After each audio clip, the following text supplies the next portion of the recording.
Yeah, all I know about the Chicago Bulls guys is that the Bulls play good at home, especially when they have a small spread. I see the Bulls are underdogs by plus 3.5.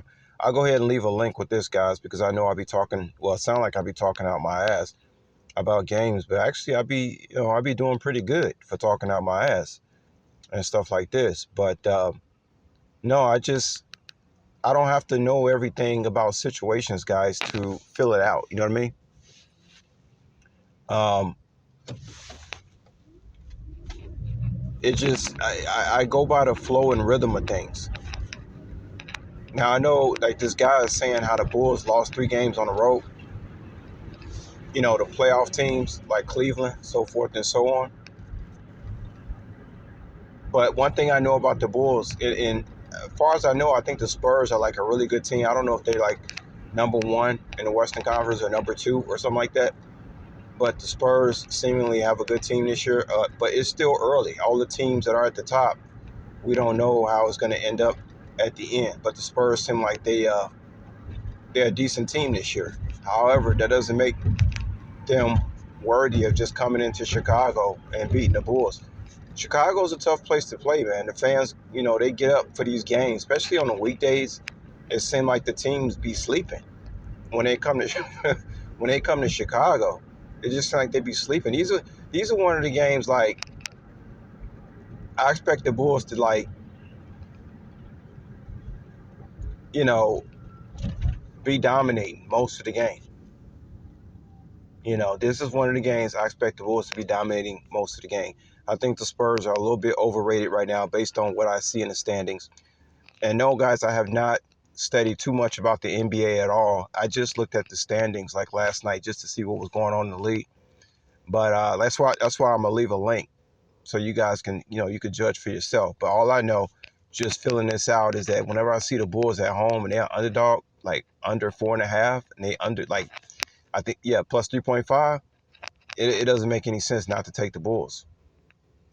All right, so we're gonna see if we can dip into the NBA a little bit, guys. See where my head is at with the NBA.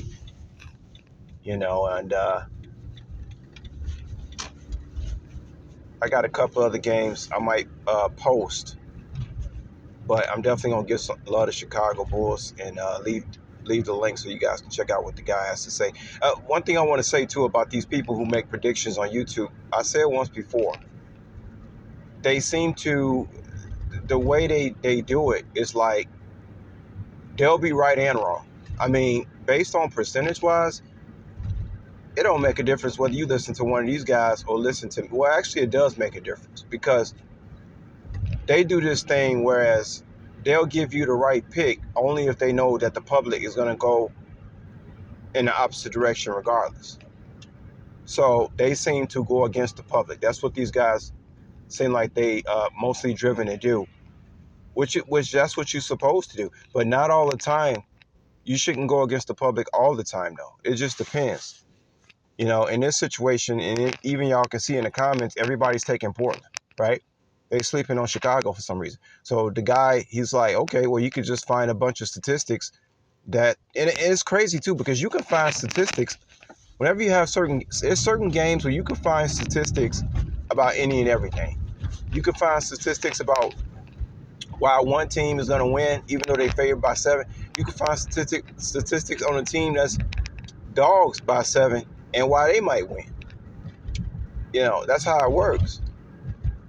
So again, what these guys seemingly do, they just go against the public every single time, and it doesn't mean that they're right.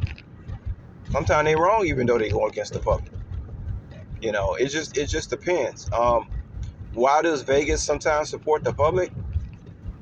I don't know. They got to balance out the spreadsheet somehow. They can't always do the same thing. You know what I mean? That's why I say, Vegas there's only so many tricks up your sleeve you can have. You know, you gotta kind of like build a wall that people, can go no further, and then you just kind of put your chips, all in the other way and stuff like that.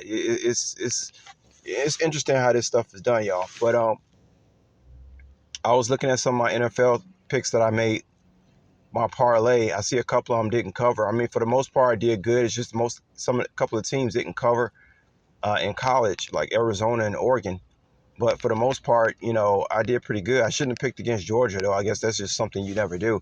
The reason I had went that plus 9.5 with Mississippi State was because it was an 11 o'clock game. And it's kind of rare that I see a team that everybody thinks going to cover at 11 o'clock. Especially Georgia's known for struggling at 11 o'clock. That's why I kept that number up there. But, despite that, I did pretty good.